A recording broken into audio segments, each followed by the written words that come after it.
안녕하세요. 행정학 연습. 오늘 인사행정입니다. 자, 이제 인사행정이 굉장히 범위가 넓어요. 원래 인사행정은 단독 과목입니다. 어느 학교라도 행정학과에서 인사행정은 단독 과목이고 한 학기 동안 열심히 배우셔야 되는데 우리가 뭐 수업을 일단 필요한 내용만 좀 골라서 해야 되는 입장이기 때문에 인사행정을 좀 빠르게 말씀을 드리겠습니다.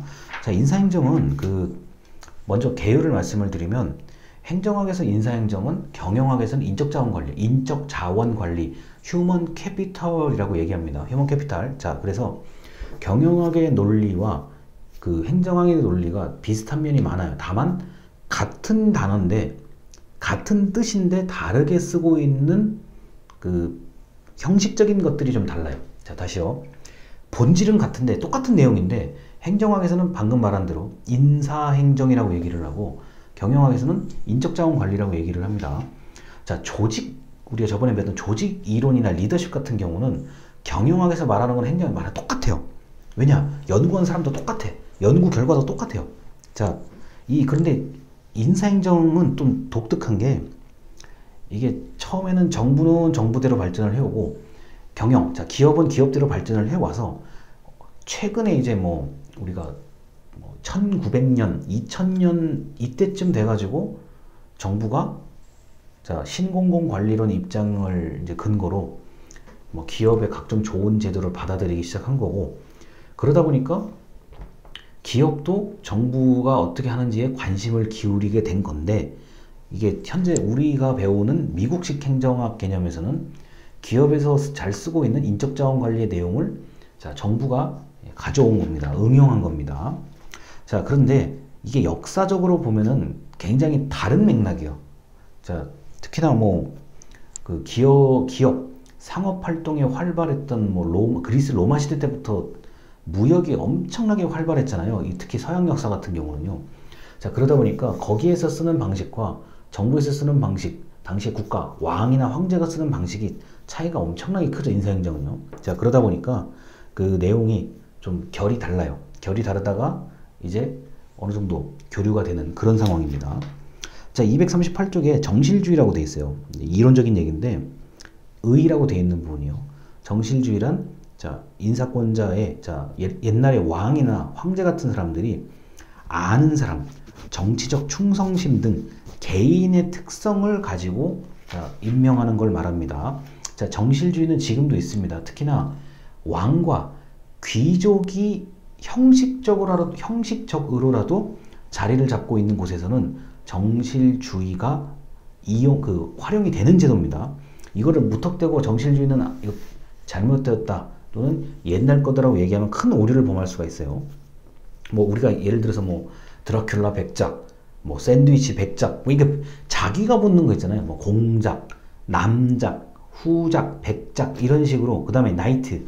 가끔 이제 유명한 연예인들, 요새 말로 셀러브리티가 되시는 분들한테 이제 기사라는 칭호를 부여해 주죠. 이게 정실주의 개념이에요. 그렇게 생각하면 이거 이해하기 쉽습니다. 자, 그다음 엽관주의. 자, 엽관은 공직 임용을 238쪽의 의입니다. 특정 정당, 정치 세력에 대한 충성도나 공헌도를 기준으로 한다. 자, 이거는 현재 우리나라도 마찬가지죠. 자, 내년에 대통령 선거를 할 텐데 누가 대통령이 되든 간에 대통령의 의도와 의중을 가장 잘 표현할 수 있는 사람이 제가 볼 때는 정부의 장관이라든가 주요 요직에 있을 수밖에 없는 거죠. 자, 그게 바로 특정 정당과 정치에 대한 충성도와 기여도, 공헌도를 기준으로 한다는 거. 엽관주의는 제가 볼 때는 앞으로 지구가 망할 때까지도 이건 있는 제도입니다. 이걸 무조건 나쁘다고 하면 안 돼요. 자, 그 다음에 넘어갑니다. 실적주의요. 자, 실적주의란 242쪽입니다. 중간 문단이요. 의란, 실적이란 공무원의 임용, 승진, 평가가 개인의 실적에 따라 결정되는 제도인데, 여기서 말하는 실적은 능력, 자격, 기술 등등을 의미한다. 자, 실적주의는 일정한 자격과 능력을 갖춘 사람이라면 누구에게나 공직의 문을 열어놓는다는 점에서 능력 중심의 인사행정 원리라고 할 수 있다. 자, 개인의 실적에 따라 결정되는 인사 제도를 말합니다. 그러다 보니까 이게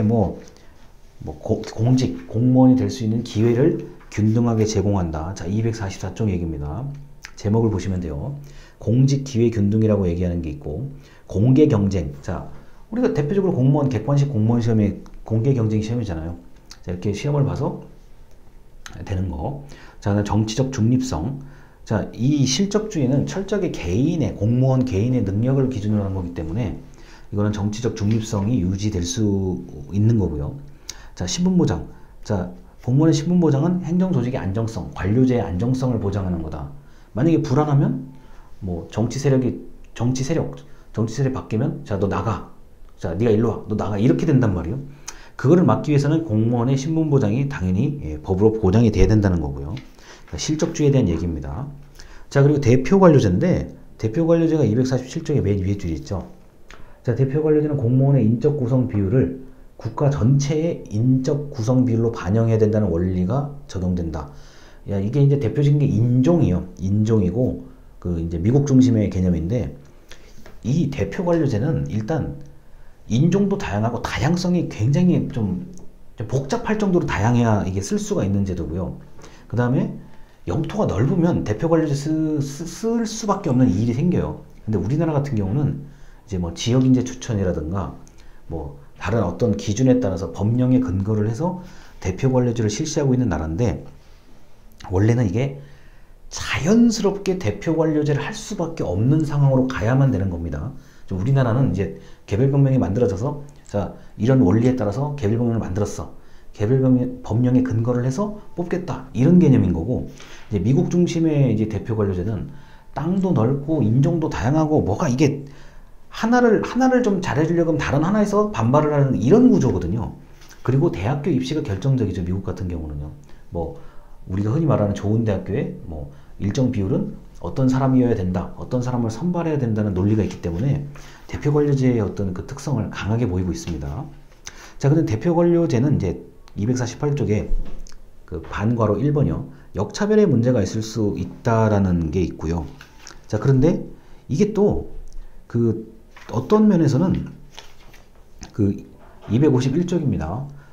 반괄호 4번이요. 지방인재 채용 목표제라고 하는데, 자, 우리 대학에서도 이런 지방인재 채용 목표제를 한다고 공지를 해서 뭐 관심 있는 학생들이 지원을 하고 하는데, 이런 지방인재 채용을 하는 이유 중에 하나도 바로 대표관료제의 성격을 반영한 겁니다. 뭐 양성평등, 장애인 고용 우대, 저소득층 우선, 이거 다 마찬가지고요. 이게 어디로 흘러 들어갑니까? 대학교로까지 흘러 들어가죠. 대학교 입시에도 자, 뭐 무슨 전형 다 반영이 돼 있잖아요. 그래서 이 대표관료제의 특성은 정부뿐만 아니라 교육 전반에 아주 뿌리 있게 내려져 있는 거예요. 자, 그래서 이 국가의 인적 구성을 반영한다, 인구 통계학적 특성을 반영한다, 이 논리입니다. 자, 그리고 252쪽에 직업공무원제인데, 그 중간에요, 그 의라고 되어 있는 거예요. 자, 직업공무원제란 유능한 젊은 사람이 공직을 보람있는 일로 생각하면서 평생 봉사할 수 있는 인사제도다. 자, 252쪽의 맨 아래에서 두 번째 문단이요. 자, 똑같은 얘기가 반복되죠. 공직을 보람있는 일로 생각을 하면서 평생 봉사할 수 있는 장치를 만들어야 된다. 자, 이 직업공무원제는 공무원을 직업적으로 안정적으로 좀 나이가 젊을 때부터 나이가 들었을 때까지 계속 갈 수 있도록 하는 게 직업공무원제입니다.